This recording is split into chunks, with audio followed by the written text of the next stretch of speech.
Good evening. Happy Thursday, friends. We got a wonderful show today on The Full Bloom. This is Heidi and I's newest show on the Hill of Roses network. Heidi, want to let everyone know who we have on today's program? Yeah, absolutely. We have Marianne Williamson today. I'm so excited to have her. She's one of the greatest spiritual leaders of our time. She's an author. She's a former presidential candidate. She's an activist. She is a down-ballot champion.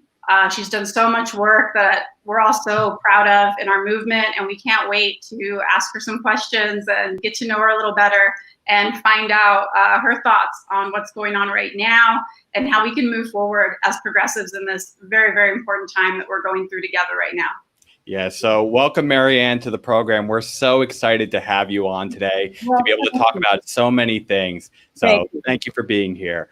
So the first thing that Heidi and I would love to know from you, Marianne, is you've went through a whirlwind of a journey going through a presidential campaign. And previously you had run for Congress in, I believe, California's 34th district. I wanted to know from this experience of yours, what were some of the biggest surprises and lessons that you took away from the experience of running for president? I learned two main things. The system is even more corrupt than I knew. And voters are even more intelligent and decent than I could have hoped for. Yeah, I wanted to expand on that first point of the corruption. I know throughout the campaign we had seen this, not just for yourself, but for multiple candidates. And I know famously, like after the first debate, there was some unfair points that were made by Tom Perez, the head of the DNC, towards you. I remember hearing you talk about this on the Rolling Stones Useful Idiots podcast. I wanted to hear, in your experience, what were some of those corruption points that you think the Democratic Party really needs to handle? First of all, let's remember the Constitution of the United States doesn't even mention political parties. And George Washington warned us against them. So we treat political parties like there's we give the institution significance that perhaps we might want to reconsider. And in the history of our country, third-party voices have been extremely important. Abolition came from the Abolitionist Party, women's suffrage came from the Women's Party, Social Security came from the Socialist Party. I'm a lifelong Democrat. However, we should remember the DNC is not some official governmental organization. It's a private corporation. They even said in a lawsuit after the 2016 election that they didn't owe it to the people for it to be fair. So what I learned is what I think anybody who is an intelligent observer could see. This whole issue of the debates, it's a reality TV show. There is a political media industrial complex. And if you remember, it seems so long ago now, so much has happened. They kept talking about how the DNC had to, quote unquote, narrow the field. Yeah. No, they didn't. That is what primaries are for. All the DNC should have been doing was facilitating the process of democracy, not dictating the process of democracy or manipulating it the way we knew they did in 2016, and which you can see happened in very similar ways in 2020. Now, I'm going to vote for Joe Biden because I'm going to vote for Joe Biden. It's extremely important to me that a Democrat win in this race, that Donald Trump does not get a second term. But the day after the election, I feel I will be part of, as I'm sure you will be as well, making the very serious decisions that progressives need to make. Is there or is there not a real home in the Democratic Party for the progressives in America?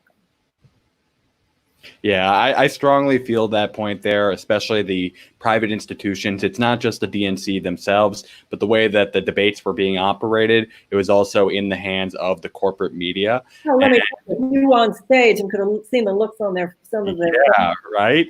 And, not just the questions they ask and the framing, but the simple fact of who they gave time to. I know that they kind of had to force being a little bit more argumentative and combative during stage just so people could get time. In your opinion, how do you think that debates should have been structured to be better? Well, I think everybody should have been given equal time.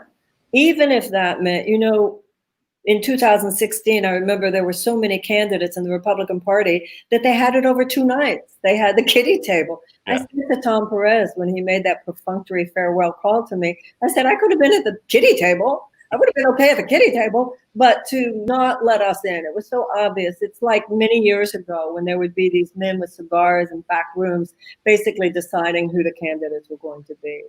And we all know what happened that night with all of a sudden, Pete Buttigieg wanted to, and Amy and Beto.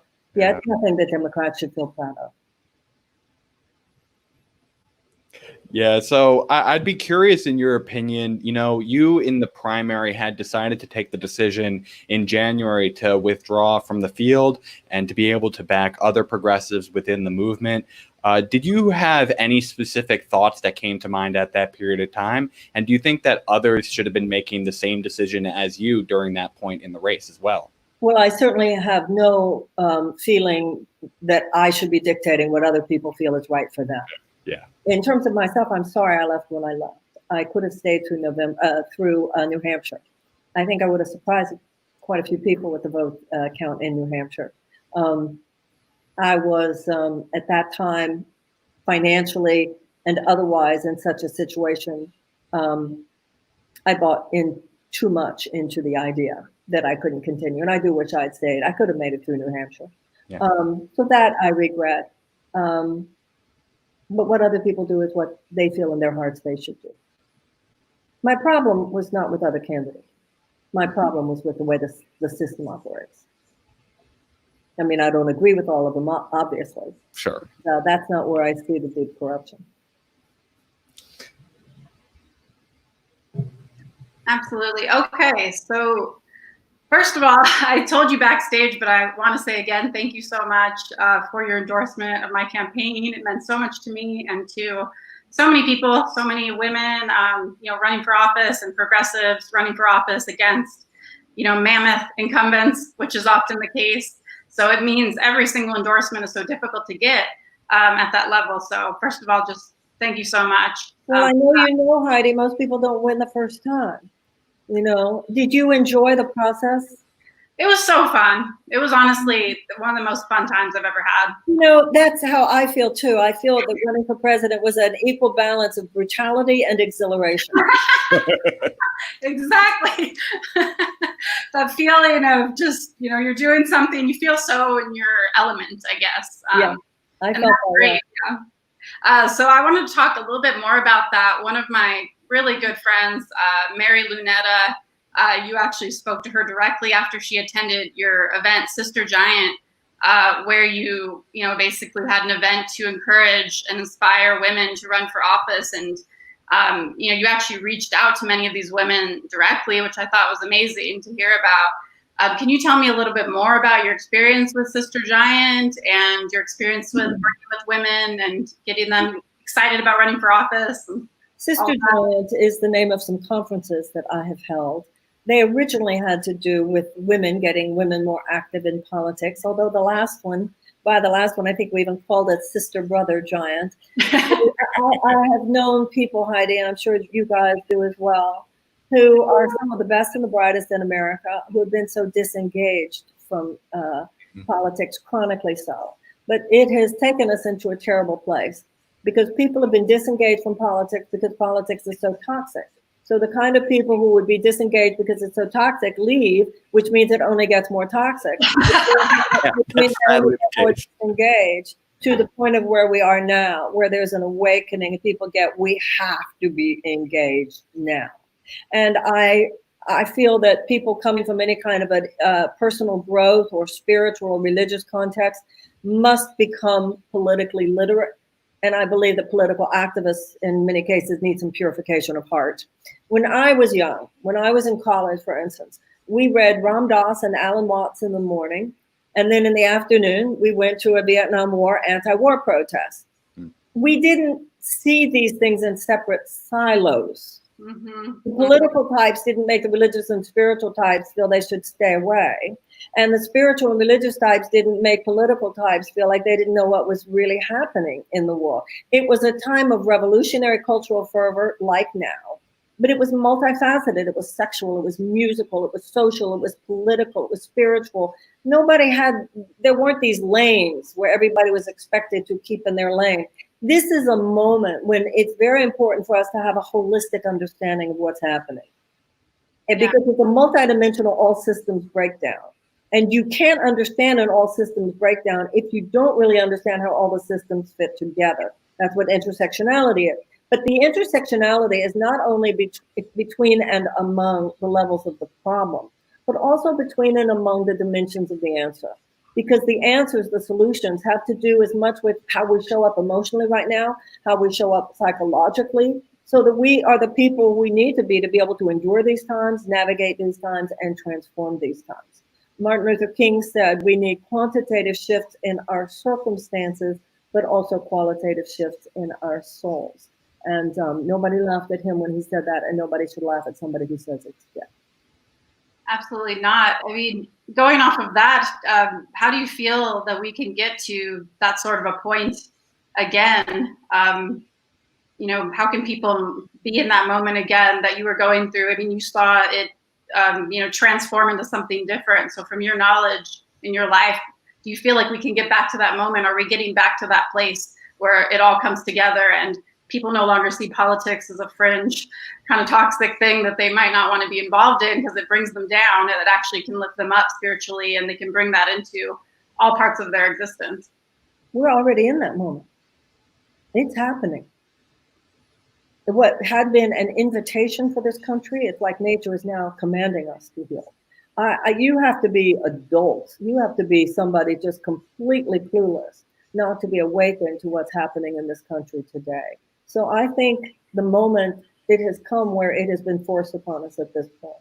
The bad news is that things have devolved to the point that they have. The good news is how many people are awakened. Sometimes the good news is that you realize more fully what the bad news is. So this is a moment in that sense, very much like the 60s. It is the same sense of revolutionary fervor. And I have hope. I think hope is a moral imperative, but also look at what happened last night. Jamal Bowman replacing Elliot Engel in the House, a progressive beating Amy McGrath, Chuck Schumer's handpicked candidate to run against McConnell, and all the Democratic money, corporate Democratic money that came in there.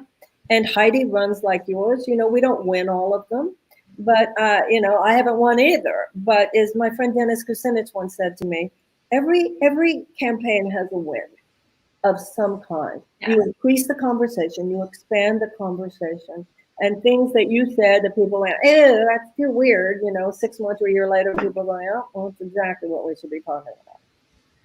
Exactly. Yeah, I definitely think there's a lot of ways to win a race, which is what I told a lot of my supporters after, you know, when they said, "I'm so sorry about your loss." I'm like, it was not a loss. I'm glad that you're still in the game. Yeah, I have to say, you know, it reminds me of that phrase of just like standing on the shoulders of giants. You know, some of us might not feel giant in the moment, so maybe it's standing on the shoulders of little people where we constantly are building up this force where we have built the will to progress some of these ideas for future people. Like, it takes a lot of time to move the needle. And I'm curious, in your opinion, Marianne, you know, obviously, we've seen a lot of toxicity in our politics. And I think you had even said on like a hot mic moment of Fox News, the left has been a lot harsher than we could ever believe, to the point where I think you called them godless. How do you think by the way, that was a mistake. No, I didn't say that. Actually, okay. I said I understood the right calling me godless. Oh, okay. Okay, fair. Sorry. But I did, you know, I had often heard, and we've all said it forever, the left is a circular firing squad. Yeah. But I was naive about some of the methods of personal destruction that will be used, or that were used against me, that I naively thought they didn't do on our side. She's a crystal lady. She's crazy. She's anti-science. She's anti-medicine. I do wonder if a lot of that has some hidden misogyny in it. Like, frankly, if men were talking about the subject of love as much as you were during your campaign, would they have faced that same, you know, quote unquote hippie mentality that they were trying to prescribe to you with the idea of crystals, orbs, etc.? And I wanted to just hear, in your opinion, How do you think we can properly bring accountability to politicians without fostering such a toxicity within our politics? Well, that's just, you can't bring accountability for lack of ethics. A terrible thing has happened within journalism in America. First of all, there are many journalists, you wonder if they even remember anything they learned in ethics classes. It's like, what happened to fact checking? There are journalists out there today who will use somebody's anonymous tweet as a source.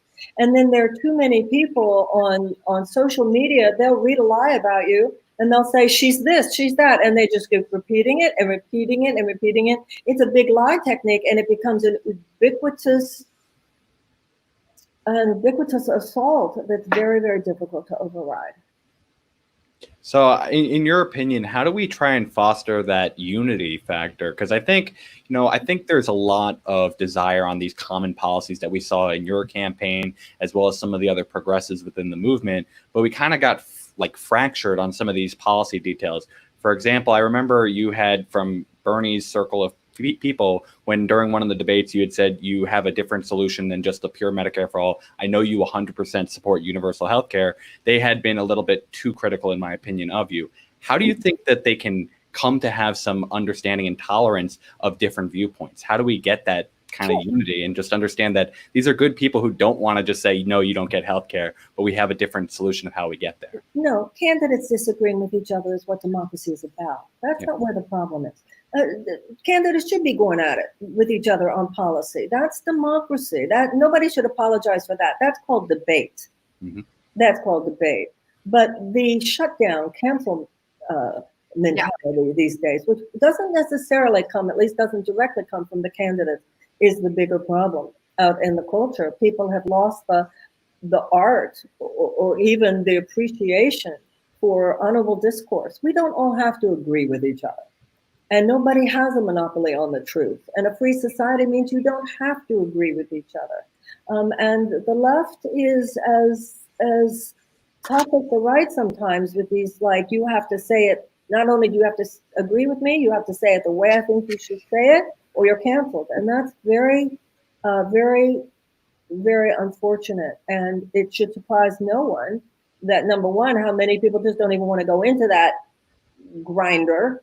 And secondly, we shouldn't be surprised how many people fall away because they can't override it.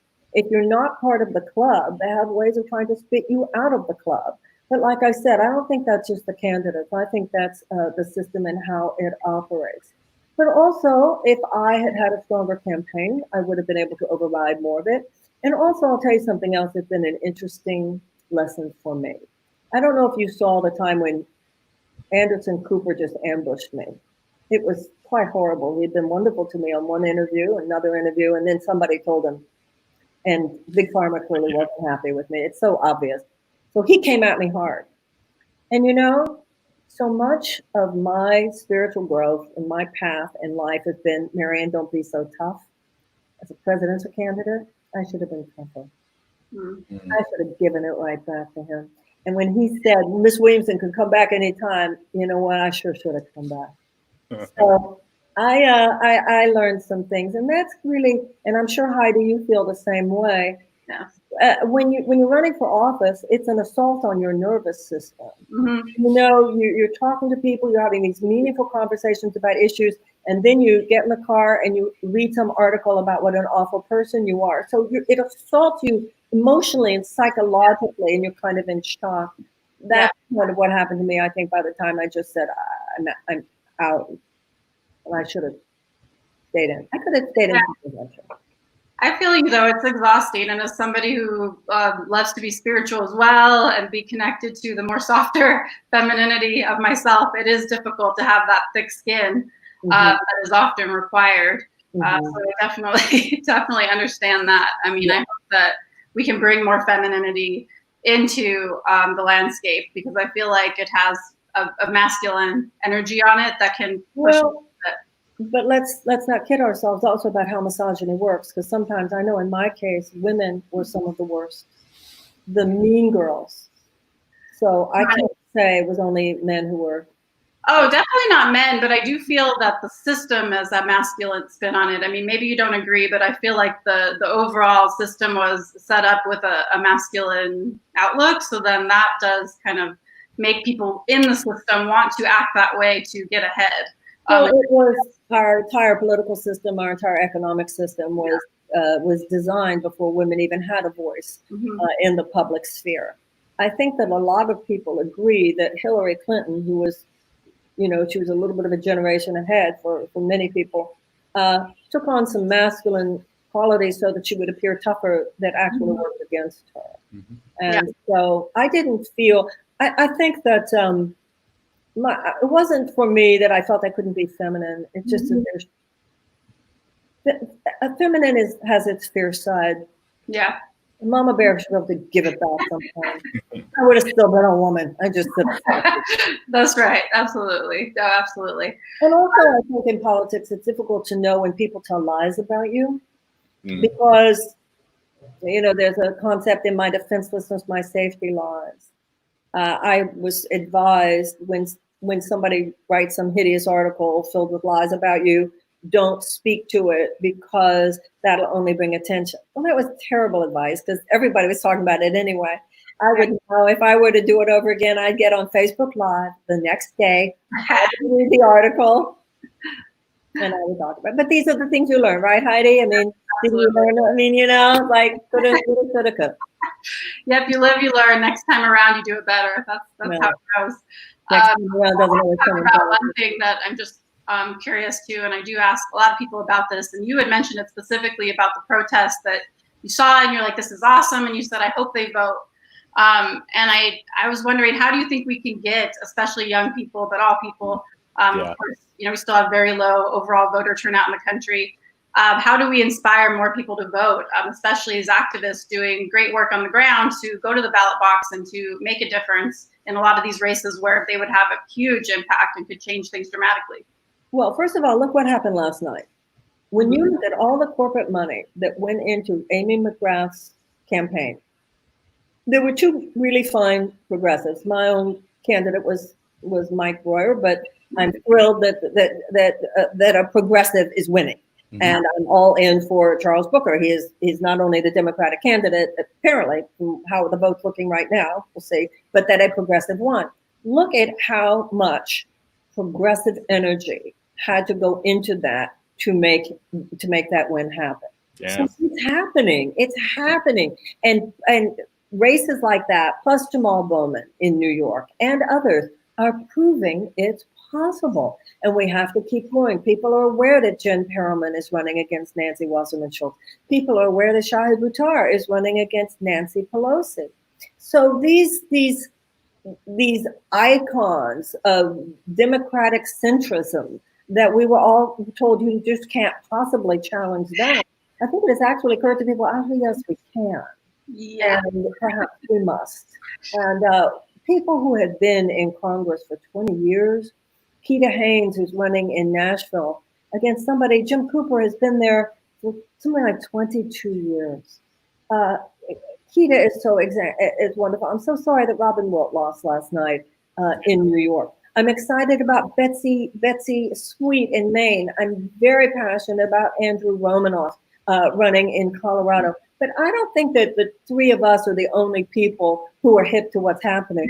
I think an awakening is happening. And I think we just need to keep it going. Keep it going. And unfortunately, it took tragedy. It took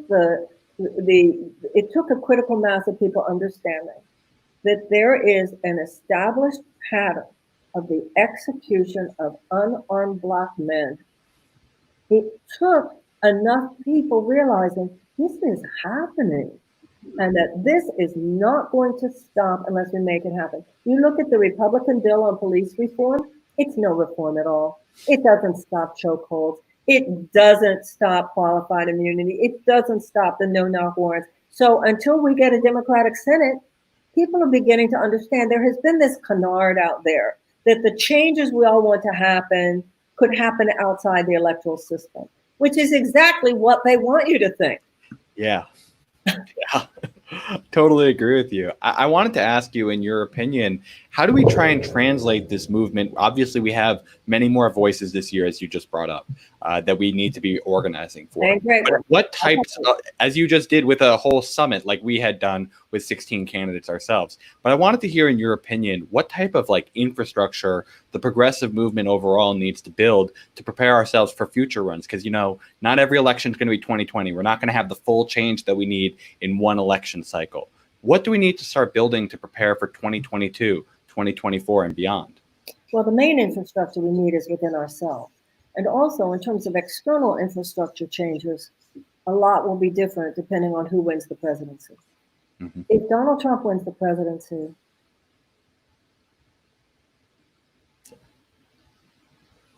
we're in trouble. Yeah.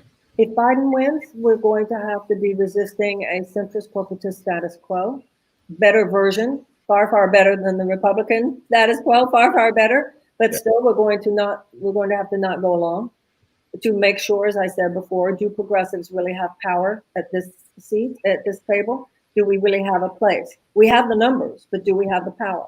And you know, in the last midterms, you saw the election of AOC and others who brought in this new progressive energy. And it's already beginning to happen for this time. It's happening as we speak. Once again, this Kentucky primary, the New York primary. So I don't like to use war imagery, but it is, we got to fight for every inch of ground. Every inch of ground, every inch of ground. And the reason I said that a lot of the infrastructure is internal, because a lot of it is taking on our own resistance to being out there, as Heidi can tell you. It's humiliating. It's embarrassing. They lie about you. They ugly pictures, ugly stories. The politics of personal destruction. People say anything. They misrepresent you. You've got to really grow. Are you willing to take that on? But as you said, John, it's not just about running either. It's about rising to the occasion in whatever way that means for you. You know, when women are told this a lot, and I assume men might be, I don't know, but women are told since we're young, if somebody's mugging you or somebody's attacking you, start screaming.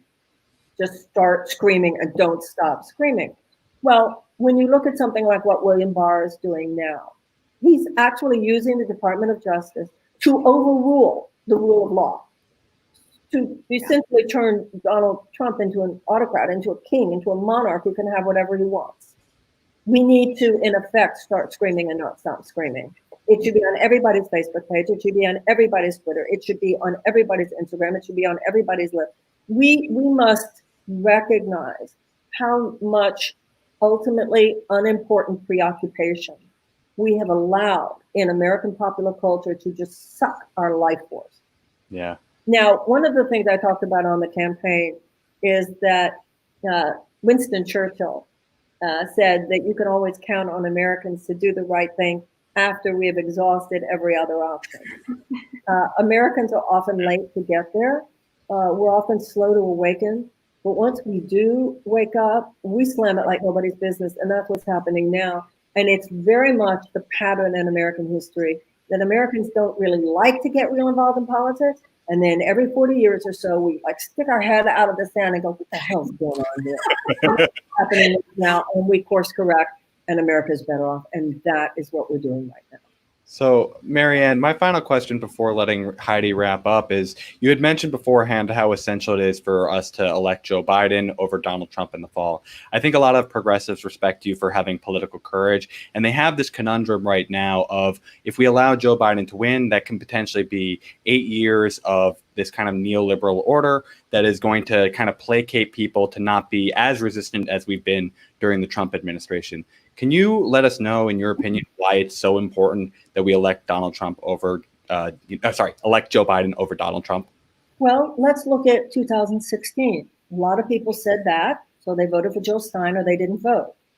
Not only did that contribute to the election of Donald Trump, but do you get the impression that the Democratic establishment learned their lesson from that? No. This idea that that's going to teach them a lesson, it's not going to teach them a damn thing. And I'm afraid that some of the changes that we want to make, this man is dangerous. we all have to reckon this man is dangerous. Yeah. Nobody needs to tell me how corrupt the Democratic establishment can be. I know. But we all have to, there was an interesting relationship between Frederick Douglass and Susan B. Anthony. And she supported abolition and he supported women's suffrage. But they came to an understanding, which is the biggest evil? Which is the biggest evil? What do we have to take care of first? And that was obviously slavery. We have to take care of first things first, and then let's go at it. That's how I say it. Yeah, makes a lot of sense.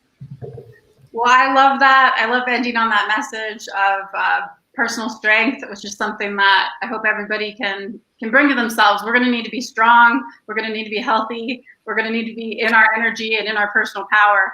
And I definitely recommend that you follow Marianne, keep up with everything that she's doing, read her book, please read her other books as well, and everything else that she's done throughout her life, because we're going to need that kind of strength moving forward. And so I thank you so much, everybody, for being here. This was just an amazing time. John, did you want to just quickly? Yeah, Marianne, I wanted to thank you so much for being here as well. And if anyone wants to be able to find more of Marianne's resources, as Heidi started to allude to, we have that included in the description section below. So you'll find all of Marianne's social media information as well as her website to be able to check that out. I wanted to just emphasize that I really am so thankful for you to being a champion of the down-ballot candidates as well. That's something that we really try to do here on the program as well, from our constant interviews of candidates more than any other media organization out there, independent or mainstream. And so we love seeing your Progressive Summit, and we hope so many more people will start putting in that work down ballot, because, frankly, the top of the ticket needs the support from down ballot. Absolutely. Not only is Congress a co-equal branch of government, but no matter who wins the presidency, Democrats need to be in charge of House and Senate, and it can't just be any Democrats. There are a lot of shades of blue. So It's wonderful talking to like-minded people, and thank you so much for having me on. You're very welcome. And we're going to be carrying that strength going forward on our programming. Tomorrow we'll be interviewing Sarah Gadd in Illinois' 1st District. And then on Monday, we'll be speaking with the person Marianne alluded to earlier, progressive icon in Shahid Buttar. So we look forward to carrying on that strength. And Marianne, thank you so much for being here for our first episode of Full Bloom. God bless. Thanks. You're very welcome. And everyone out there, thank you so much for tuning in to Full Bloom. We really appreciate that. We love you for tuning in, and we'll see you next time. Love you, everybody.